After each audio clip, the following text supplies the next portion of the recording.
یزید کی بیعت سے انکار کر دیا حضرت عبداللہ بن زبیر نے، عبد الرحمن بن ابی بکر نے اور حسین بن علی نے، اور یہ مدینہ سے مکہ منتقل ہو گئے اور اس کی بیعت سے انکار کر دیا۔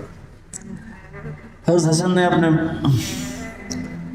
موت کے وقت حضرت حسین سے کہا، میرے بھائی اس دفعہ جو مجھے کئی دفعہ زہر دیا گیا ہے، لیکن جو زہر اس دفعہ ہے اس نے میرا کلیجہ کاٹ دیا، آپ کو خون کے پخانے آ رہے تھے بار بار بار بار، اور آپ تڑپ رہے تھے مچھلی کی طرح جو پانی کے بغیر تڑپتی۔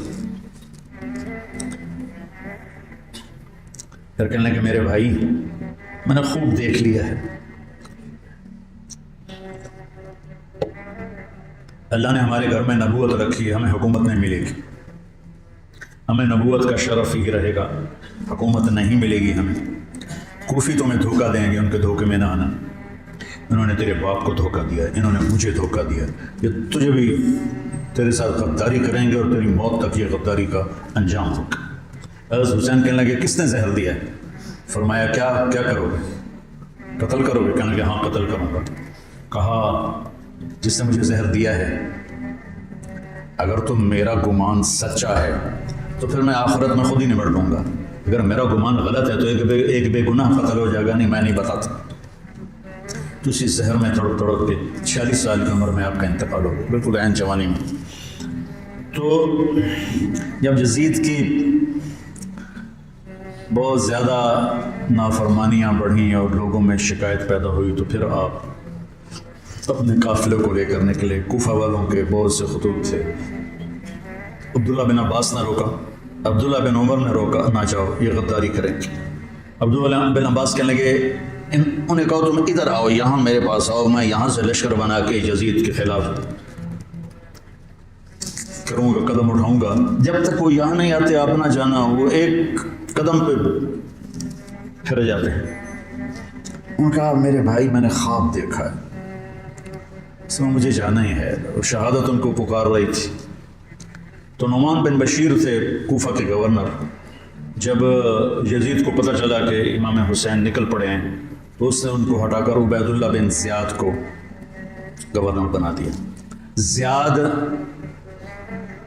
حضرت علی کا پرجوش ساتھی تھا، اور جنگ صفین میں، جنگ جمل میں حضرت علی کی جانب سے اس نے بہادری کے جوہر دکھائے۔ تو اس کے والد کا پتہ نہیں تھا کہ اس کا باپ کون ہے، طائف میں اس کی ماں تھی۔ تو اس زمانے میں جو ایسے تعلقات ہوتے تھے تو اس سے یہ پیدا ہوا تھا، اور نکاح متع جس کو کہتے ہیں، جو شیعہ آج بھی حلال کہتے ہیں۔ تو حضرت معاویہ رضی اللہ تعالیٰ عنہ نے اس کو اپنے باپ کا صحیح بیٹا تسلیم کر کے اپنے ساتھ ملا دی۔ تو پہلے لکھتے تھے زیاد بن ابی ہے، زیاد بن ابی ہے، زیاد اپنے باپ کا بیٹا، باپ پتہ نہیں کون ہے۔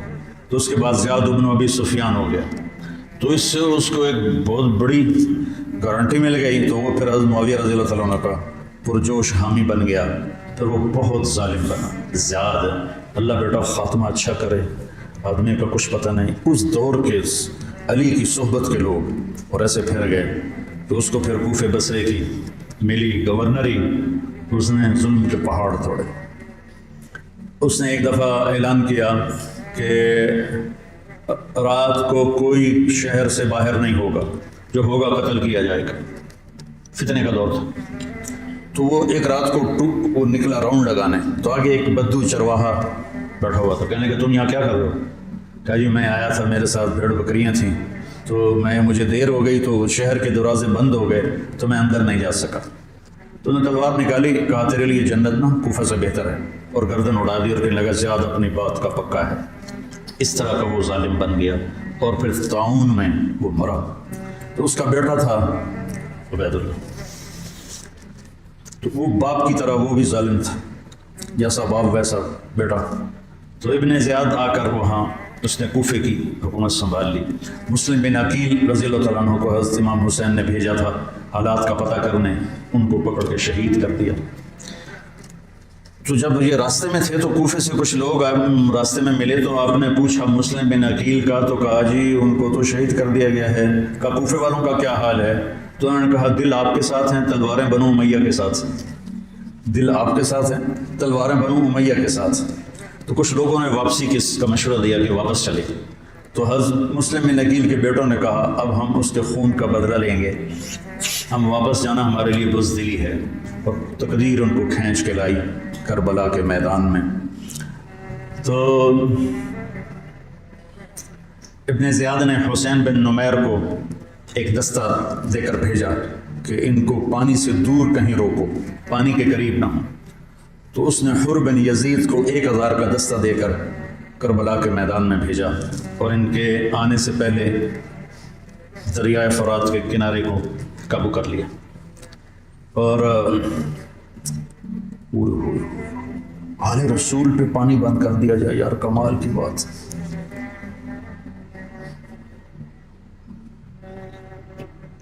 تو پھر عمر بن سعد، یہ سعد بن ابی وقاص کا بیٹا رضی اللہ تعالیٰ، اتنے بڑے صحابی کا بیٹا، جب لشکر آمنے سامنے ہوئے تو اس نے تیر نکالا اور چلا کر کہا گواہ رہو پہلا تیر میں نے چلایا ہے۔ اور کس بات پہ بک گیا کہ ابن زیاد نے کہا تمہیں خراسان کا گورنر بنا دوں گا، تم جا کے حسینی لشکر کو قتل کر دو۔ تو وہ خراسان، یہ افغانستان کو خراسان کہتے تھے، خراسان کی گورنری کے لیے اس نے ایمان کا سودا کر دیا، اتنے بڑے صحابی کا بیٹا۔ خیر نبیوں کی اولاد کافر ہو گئی تو صحابی تو نبی سے نیچے ہی ہوتا ہے۔ حضرت علیہ السلام کا بیٹا کافر، بیوی کافر، لوط علیہ السلام کی بیوی کافر، یہ اللہ کے نظام ہے۔ تو وہ لشکر لے کر آئے تو شمر بن ذل جوشن، جوشن کہتے ہیں زرہ کو، جیسے درع کا لفظ تو عام ہے، مشہور ہے، لیکن جوشن بھی زرہ کو کہتے ہیں۔ عباسی خلیفہ تھا مقتدر، اس کے دور میں وفد آیا روم، اہل روم کا، تو اس نے پورے شہر میں سونے کی زرہیں بنا کر لٹکا دی، پورے بغداد کو اس نے سونے کی زروں سے مزین کر دیا۔ وہ جب آئے تو ان کو وہ سونے کی زریں دیکھ کر ہی ان کا تو پیشاب نکل گیا، ایسا اس نے اپنا روب و دبدبہ دکھایا۔ تو جوشن کہتے ہیں زرہ کو۔ تو اس کے والد کا نام ہے شرحبیل بن اعور، شرحبیل بن اعور اس کے باپ کا نام ہے۔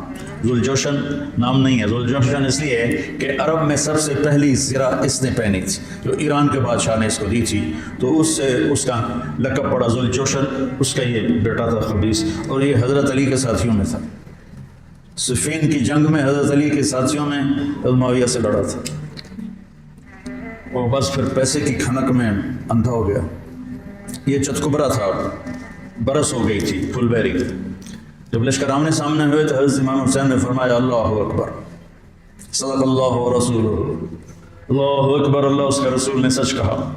تو لوگوں نے، ساتھی نے پوچھا کیا کہا؟ کہ میں نے اپنے نبی سے سنا، آپ نے فرمایا میں دیکھ رہا ہوں کہ ایک چتکبرا کتا میری اولاد کا خون پی رہا ہے، تو وہ یہ ہے جو سامنے کھڑا ہے۔ تو آپ کے جمعرات کو شمر نے آ کر کہا کہ قتل کرو، جنگ کرو۔ باقی تو عمر بن سعد جو تھا وہ تھا کہ کوئی مسالت کی شکل نکلا، اس نے آ کر کہا جنگ۔ تو آپ نے ان کو پیغام بھیجا مجھے ایک دن کی مہلت دو سوچنے کے لیے۔ وہ دن تھا جمعرات کا، 9 محرم۔ تو بڑے خوش ہو کے کہا ٹھیک ہے۔ تو رات کو آپ نے قافلے کو جمع کر کے فرمایا کہ دیکھو انہیں صرف میری طلب ہے، تم میں سے کسی کے ساتھ ان کی دشمنی نہیں ہے، تم مجھے چھوڑ کے چلے جاؤ، میں اپنے آپ کو موت کے لیے پیش کر دوں گا، تم کیوں مرتے ہو میرے لیے؟ تو انہوں نے کہا کہ حسین ہمارا جینا مرنا تیرے ساتھ ہے، ہم تجھے چھوڑ کے کبھی نہیں جائیں گے۔ اور عجب بات ہے، 4000 کا لشکر عمر بن سعد لے کر آیا، 1000 کا حر بن یزید لے کر آیا، 5000 ہو گئے، اور ادھر 32 گھوڑ سوار اور 40 پیدل، 72، 5000 72، کیا جوڑ بنتا، لیکن کیا جگر تھا حسین کا جو اپنے آپ کو موت کے حوالے کر رہے ہیں، اور پتہ ہے کہ میرے بچے بھی ذبح ہو جائیں گے۔ عاصم کا بازو ٹوٹا، 5 سال کی عمر تھی، میرا جو درمیان والا بیٹا، تو وہ اس کو نہ چڑھا رہے تھے تو اس کی چیخیں نکلی، تو میں بھاگ کے باہر نکل گیا، مجھ سے اس کی چیخیں سنی نہیں گئیں۔ وہ کیا ہے ہستی ہے جس کے سامنے جگر گوشوں کو تلواروں سے ذبح کیا جا رہا ہو اور اس کے چہرے پر استقامت کے سوا کچھ نہ ہو۔ ادھر آ ستم گر ہنر آزمائیں، تو تیر آزما ہم جگر آزمائیں۔ نہ کر لبوں کو سی عشق ہے دل لگی نہیں، سینے پہ تیر کھائے جا آگے قدم بڑھائے جا، یعنی زبان حال سے کہہ دے کہ ہاں ستائے جا۔